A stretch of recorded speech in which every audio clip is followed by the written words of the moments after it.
You are Locked On Texas Tech, your daily podcast on the Texas Tech Red Raiders. Part of the Locked On Podcast Network, your team every day. Special teams coach Kenny Perry talking about obviously a vital angle to what we've seen more often than not in Big 12 contests. That's the kicking game. That's, tight separation there in the fourth quarter and one possession games, etc.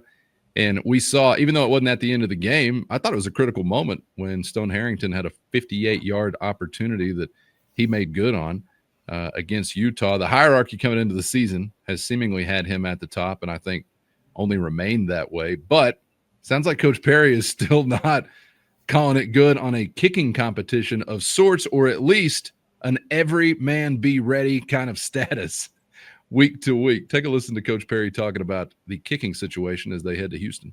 We'll see what he does in practice. I mean, I'm not going to change my – you guys know that. We'll see what happens in practice pregame. But, he did, I guess, Utah, pregame, he was on fire and his leg was live. So, I kind of just go with the hot guy. So he had a good week. So hopefully he continues this week. But, I keep saying whether it's Upton or Ian, whoever it is, they're going to be expected to perform. So I feel good about that. I feel good where we're at. I think Kenny, he has said this aloud before as it relates to these guys, because I've even said, man, are these guys okay with just kind of not knowing where they stand? And he just looked at me like I was offended when I've asked him that, and he's like, well, they better be. What's the and it's be comfortable being uncomfortable. That's just the reality of it, because do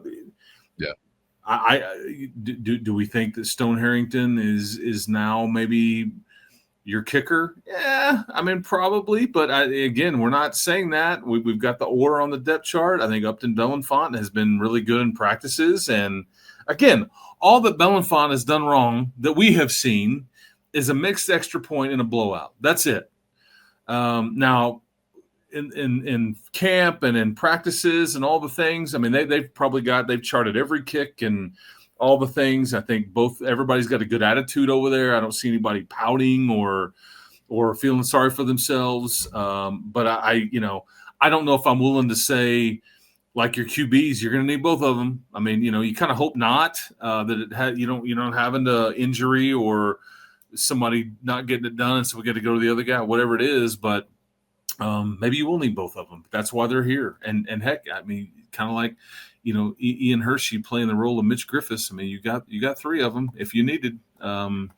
So just like Mitch Griffiths and the quarterback, you have a player that has kicked field goals at the power 4 level and experience. It's just crazy to have a third option at both of those key spots that you can answer that. But I think Stone Harrington has been pretty fun to follow this time. It's a kid that walked on, and I wonder this aloud because last time I checked, Trey Wolff was living in Houston. I wonder if Trey Wolff will be there. But you just think about who Stone sat behind and watched. And he sat behind Reese Burkhardt, he sat behind Trey Wolff, and he sat behind Gino Garcia for a period of years.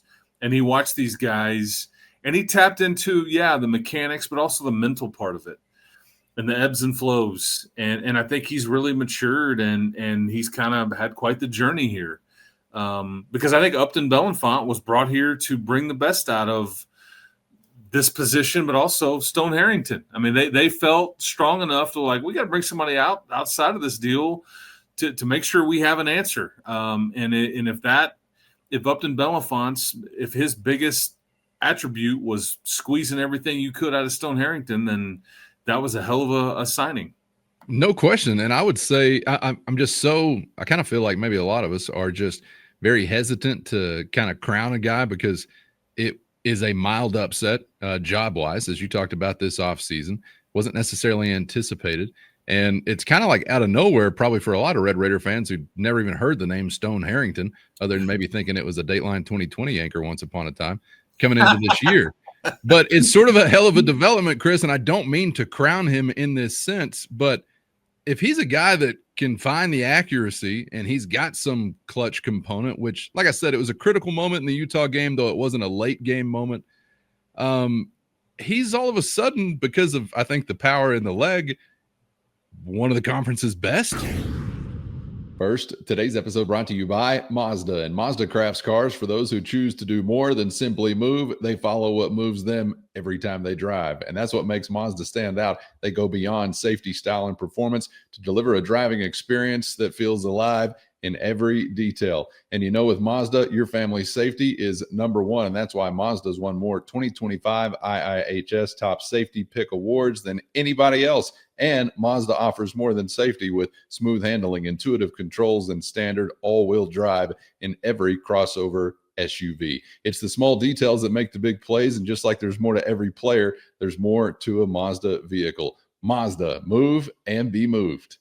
Today's episode brought to you by Monarch Money. Ever check your bank account and wonder, where did all the money go? Between dining out, online shopping, and entertainment, it can be easy to lose track. That's where Monarch Money comes in, your personal CFO, giving you full visibility and control over your finances. Monarch Money isn't just a budgeting app, it's a complete financial command center. You can track all your accounts, investments, and spending in one place, so you stop just managing your money and start building wealth. You're going to love the all-in-one convenience. Instead of juggling multiple apps, you can use Monarch to check your finances, track spending, and even plan long-term goals. So take control of your finances with Monarch Money today. Use our code LOCKEDONCOLLEGE at monarchmoney.com for 50% off your first year. That's monarchmoney.com and our code LOCKEDONCOLLEGE for half off your first year.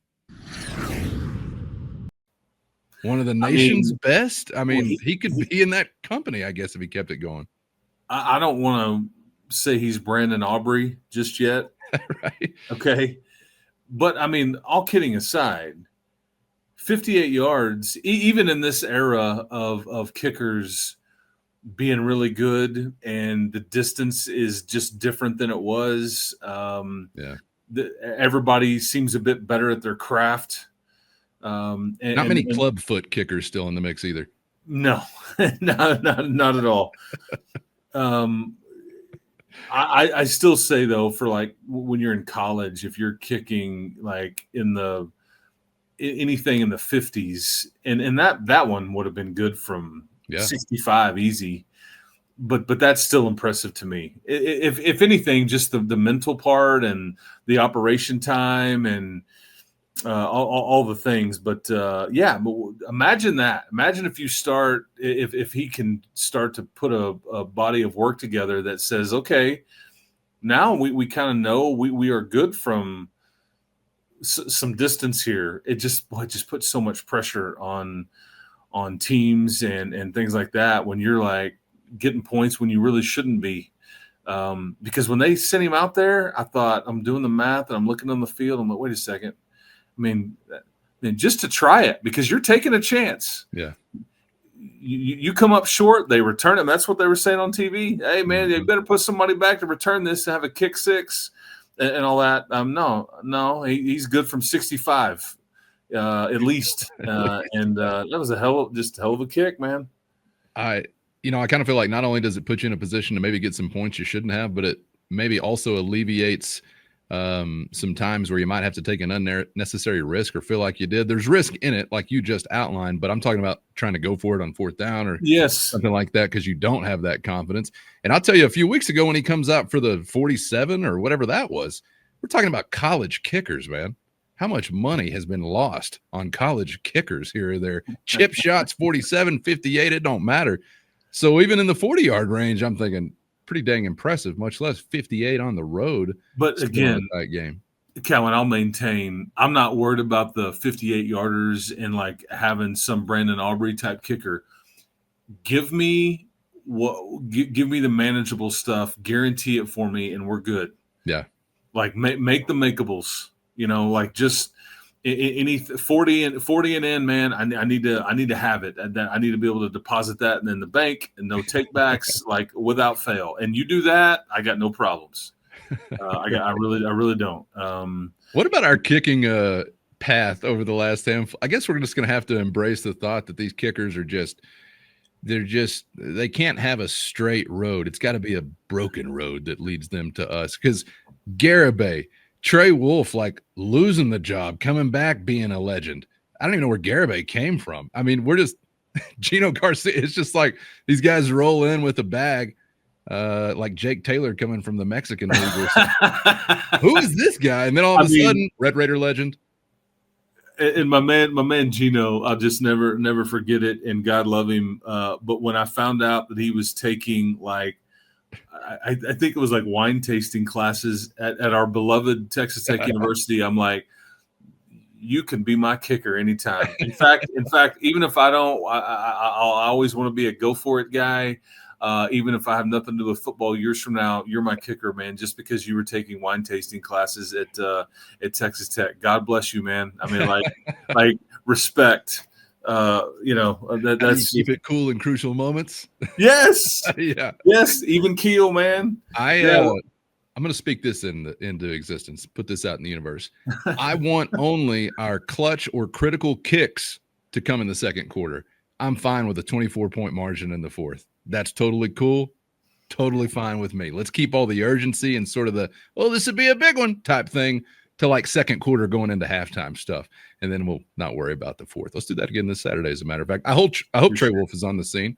Little ice in the veins. Maybe he could lend to Harrington or anybody else, because that was a dude that definitely had the clutch component. When you said, give me 40 and in, take it to the bank, I thought you were going to say also, give me that fourth quarter stuff. Give me those. Everybody in the building is shaking, stadium pulses, crazy stuff, which is also something we've been kind of fortunate to have in some recent years. So we'll see, but ongoing.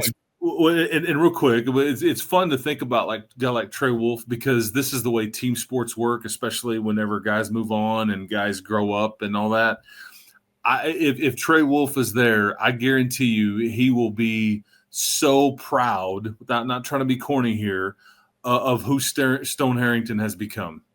Because he saw the younger version that was real physical with his leg and the strength, and just wasn't sure of himself and was knowing he had to wait his time. And sometimes it never is materialized. And I'm not saying that this Stone Harrington has made it, but I'm just saying that's the fun part about being in a program is you get to come back and see a guy like, dude, you're doing really good, man. And that's the kind of guy Trey is. But because Trey's been through it, and we know, and he had some ups, and he had some downs, and he left here on a major high, and he's just a great kid and all that stuff. But that's hopefully he is there if he's still living in H-Town. And again, back to the part a while ago, I'm really fascinated to see how many Red Raiders are there on a Saturday night. Hearing from more than a few. Really fascinating. Yeah. So looking forward to finding that out as well coming up Saturday night. Coming up on our next round for the week, our final round for the week, we'll get into mailbag mode. So go ahead and get your questions in. If you're a mobster, you can shoot us a text there, and we'll wrap it up that way before we ship off Chris to Houston. Chris, appreciate the time as always, man. Enjoyed it, and we'll see you for the next one. We love you all, man. Hope to see you in Houston. We hear rumors, just not real sure what the number is, or all this talk. And I think that what are you supposed to wear red because Houston's wearing blue? Go figure. Oh, okay. Yeah, that's right. I don't really get it. I will remind you, last time I was in Houston, facing off against the Houston Cougar program, they also were wearing blue. I hope that your best player and your head coach doesn't get ejected like that. Dave. I'll take the result. I'll take the result. I'll tell you that. Okay, if I can have the result, maybe I'm willing to trade, but I'd prefer to roll with it, get the result, and do it with the head coach and your best player, whoever that may be. All Toughest right, team wins. That's right. Chris, appreciate you, man, and appreciate everybody out there for joining us once again. Get subscribed on YouTube or anywhere you get podcasts so you never miss an episode. Thanks to the Everydayers and, of course, the Matador Mob for always riding along. Hit our show notes and find a link to a free 14-day trial if you're interested in joining that crew. For Chris, I'm Casey. Thanks, as always, for the time. We hope to see you back for the next round on Locked On Texas Tech.